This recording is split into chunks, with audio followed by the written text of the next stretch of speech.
Bienvenue la lecture et bienvenue dans ma bibliothèque.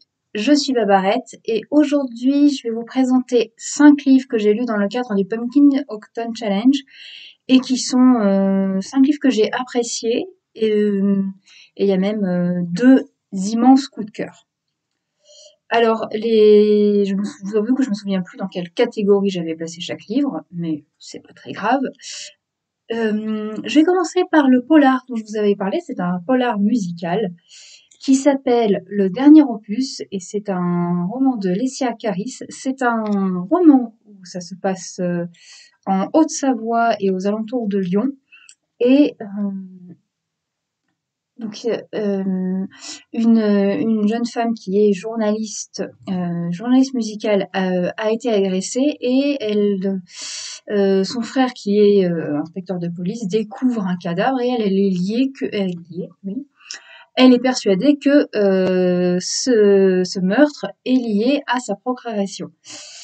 Euh, donc on va se rendre compte que tout est lié au monde de la musique et notamment régulièrement des personnes reçoivent des lettres de menaces en allemand. Et bon, alors moi je savais à quoi faisait référence ce texte allemand, mais ça m'a pas empêché d'être très surprise tout au long du roman. Ça m'a pas empêché de pas avoir la moindre idée de ce qui pouvait se dérouler ensuite.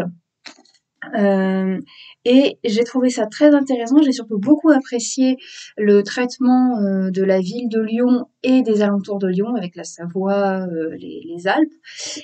Donc vraiment, c'est un bouquin qui me touchait beaucoup, à la fois pour le traitement de la musique et à la fois pour le traitement d'une région que j'aime énormément. Donc franchement, c'est un bon polar qui a ce côté bien flippant. Et enfin, du polar thriller, plutôt thriller, peu importe. Et voilà, j'ai vraiment passé un très très bon moment et on se rend compte que l'autrice connaît bien la musique. Donc c'est très appréciable. Euh, Deuxième roman que j'ai beaucoup apprécié, c'est un roman très court qui voilà. Alors en fait c'est un roman qui a été publié récemment mais qui n'est pas récent. Euh, voilà, il date, ça se passe dans les années 20. Ça s'appelle Une fleur qui ne fleurit pas de Maria Messina. Et il s'agit d'une jeune fille une jeune femme florentine vient d'une grande famille et qui est une jeune femme qui veut être très libre. Alors elle se coupe les cheveux, ce qui dans les années 1920 était pas très bien vu. Et elle, elle va rencontrer un homme pour qui elle va se perdre. Et c'est un roman que j'ai trouvé extrêmement beau. Il y a un magnifique traitement de ce que c'est que la dépression. C'est extrêmement triste aussi. Vraiment, j'ai eu le cœur serré en lisant ce roman.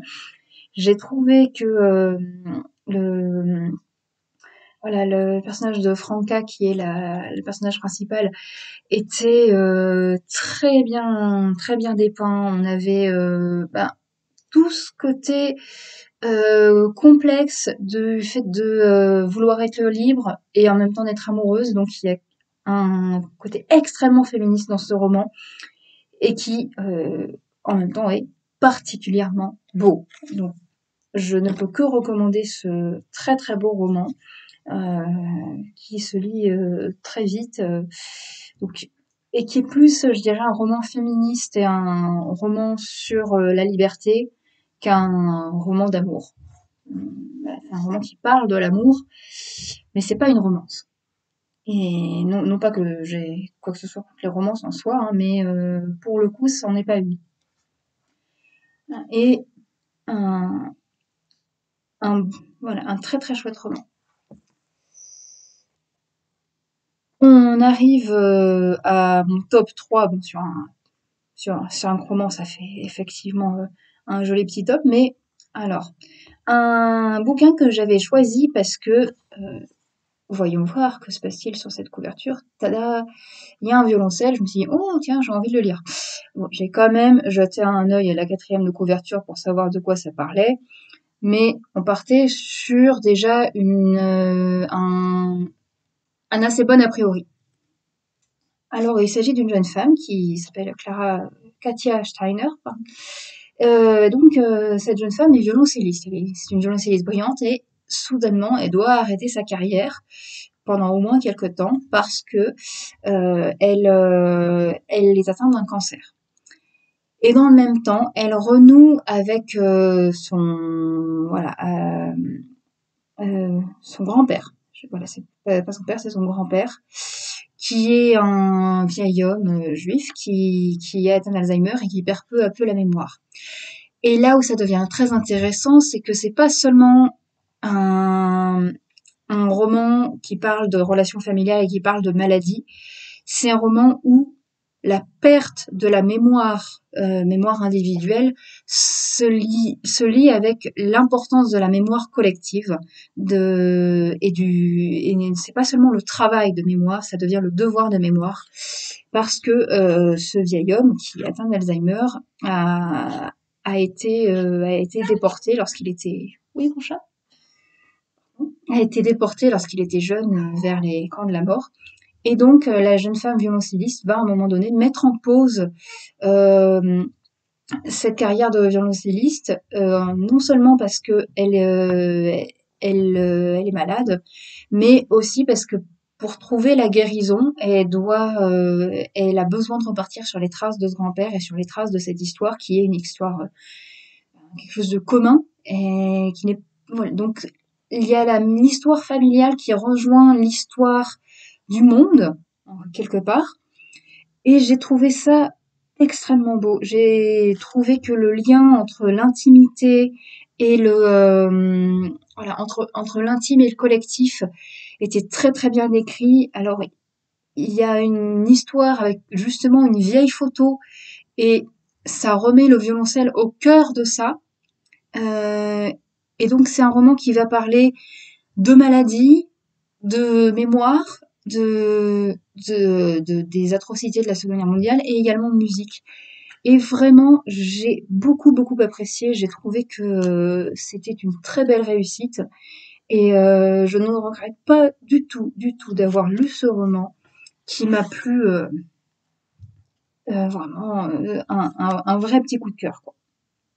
Donc je vous le recommande très chaleureusement et je pense que j'en reparlerai quand je referai une, une vidéo sur les livres qui parlent de musique et en particulier du coup du violoncelle. Ensuite, on arrive sur un roman qui a déjà pas mal été traité sur Booktube. Euh, il y a une suite qui est sortie récemment que j'ai pas encore lu. Euh, donc c'est un roman historique, ça se passe aux Pays-Bas et ça s'appelle Miniaturiste et c'est de Jessie Burton. Miniaturiste, c'est un roman qui m'a complètement surprise, étonnée et à la fin qui m'a arraché le cœur. Vraiment, j'aurais pas d'autre moyen de le dire. J'ai été dévastée à la fin de ce roman. C'est l'histoire d'une jeune femme, une jeune fille qui s'appelle Nella et qui doit épouser un homme, Johannes Brandt. Elle arrive à Amsterdam depuis sa petite campagne donc elle va épouser ce riche marchand qui fait partie de la compagnie, enfin l'équivalent de la Compagnie des Indes orientales, mais aux Pays-Bas à cette époque. Et c'est un roman où on va beaucoup parler d'Amsterdam, on va beaucoup parler du commerce, on va aussi beaucoup parler, surtout, de religion et d'intégrisme religieux parce que c'est également plus d'être le temps des grandes découvertes, du commerce, du commerce international. C'est aussi le temps le temps de l'Inquisition. Alors, ça s'appelle miniaturisme parce que Nella se voit offrir par Johannes Brandt, son mari, une maison qui est une maison miniature, en tout cas une reproduction en plus petit de la maison dans laquelle elle vit, et on va lui donner de l'argent pour qu'elle s'achète des meubles pour cette maison miniature. Et elle va découvrir quelqu'un qui est artiste miniaturiste, qu'elle va jamais rencontrer en fait. Elle va toujours communiquer avec cette personne via des lettres, et elle va recevoir des miniatures, et non seulement des miniatures, mais en plus d'autres cadeaux. Et elle va se rendre compte qu'il y a quelque chose de très bizarre avec ces miniatures. Je vous en dis pas plus pour ça. Et il y a quelque chose de très très sombre. Elle va se rendre compte qu'il y a quelque chose qui va pas du tout. Et c'est toute une histoire autour du secret. Parce que autant Johannes Brandt que sa sœur cachent des secrets épouvantables. Et enfin épouvantables, en tout cas pour l'époque. Et qui vont... Nella, lorsqu'elle va le découvrir, elle va en être très très affectée. Et vers la fin, il se passe quelque chose avec la sœur de Johannes Brandt qui est déjà très difficile à vivre, à lire.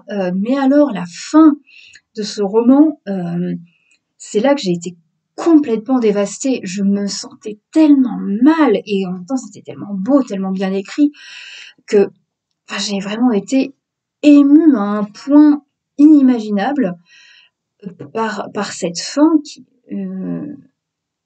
voilà, je dirais que le mot c'est dévasté. J'ai vraiment été dévastée par ce roman et j'ai trouvé qu'il avait une puissance immense et vraiment c'est une de mes plus belles lectures de l'année, je dirais. J'ai adoré. Et alors, il vaut mieux lire ça quand on va plutôt bien parce que vu ce qui se passe, c'est pas joyeux. Mais voilà, voilà, il y a une grande modernité et dans ce roman et dans ce roman historique et voilà, j'ai adoré ce voyage dans l'histoire et vraiment je ne peux que féliciter l'autrice d'avoir su me procurer tant d'émotions parce que c'était puissant. Il n'y a pas d'autre mot, c'était puissant. Et le dernier, c'est celui que j'ai lu le plus récemment. Alors j'en ai lu un ou deux autres depuis, mais qui m'ont pas tant marqué que ça. Celui-là, c'est un roman de Jean Egland. Rappelez-vous votre vie effrontée. Et alors c'est un roman que j'ai adoré au-delà de tout ce que j'aurais pu imaginer, qui m'a touchée à un point auquel je ne m'étais pas du tout attendue. Jean Egland, je la connaissais déjà pour Dans la forêt, que j'avais aimé énormément, qui avait été un coup de cœur monumental, et pour Apaiser nos tempêtes, que j'avais un peu moins aimé, mais parce que comparé à Dans la forêt, c'était voilà, c'était pas aussi bien. Mais là, rappelez-vous votre vie effrontée, il m'a touchée énormément. C'est un roman qui, un peu comme un peu comme l'autre dont je vous ai parlé un peu avant, Terre étrangère, qui parle aussi de la mémoire. Ici, il s'agit d'un homme, John Wilson. Monsieur Wilson est un professeur, donc ça se passe aux États-Unis, et il est professeur de littérature anglophone, anglaise plus particulièrement, et il est spécialiste de Shakespeare. Sauf que monsieur Wilson est en train de se battre avec la maladie d'Alzheimer également. Et il y a non seulement tout un traitement de ce qui est la mémoire, donc il y a un élément essentiel dans la vie d'un comédien, évidemment. Alors lui, il n'est pas comédien, mais quand on parle de théâtre, on parle de mémoire. Et donc, ce roman parle à la fois de la mémoire, de la maladie, de Shakespeare, mais surtout beaucoup de la relation père-fille. Et moi, ce roman m'a touchée au-delà de tout ce que j'aurais pu imaginer parce qu'il y avait un traitement extrêmement fort. Oui, mon chat. Je suis désolée, je suis constamment interrompue par une petite bébête à quatre pattes et toute poilue. Alors, donc c'est un roman où voilà, la littérature est un soutien et un sujet et où en fait il y a un lien avec les personnages de Shakespeare et notamment et ça parle aussi bien de c'est pas tout à fait c'est pas à lire comme un essai sur Shakespeare même si ça pourrait parce que ça parle beaucoup de Shakespeare et Shakespeare c'est un de mes auteurs favoris et voilà ça parle de la relation entre un père et sa fille euh, et un secret qui à un moment donné sera révélé et c'est un roman voilà sur le sens de la vie sur la famille et où donc on voit cette relation difficile entre un père et sa fille, qui est une relation qui est très complexe, et ça me parle beaucoup. C'est en lien, ça fait écho pour moi à ma vie personnelle. Et vraiment, ce roman, quand je l'ai refermé, j'avais presque envie de pleurer. J'ai été extrêmement émue. Pas et pas de la même façon qu'avec le précédent, parce que c'est pas que j'étais spécialement triste, c'est que justement ce roman m'a apaisée, m'a fait du bien. Euh, et, et puis c'était beau, puis bon, simplement le fait que ça parle de Shakespeare, déjà, ça me donnait envie. Que ce soit Jane England, j'aurais eu envie de le lire de toute façon. Et là maintenant, ben moi je pense que la meilleure chose que je puisse faire avec ce roman, c'est de l'offrir à mon père en fait. Je pense que je vais lui offrir ce roman et parce que ça, lui aussi il aime Shakespeare, parce que ça va lui parler aussi.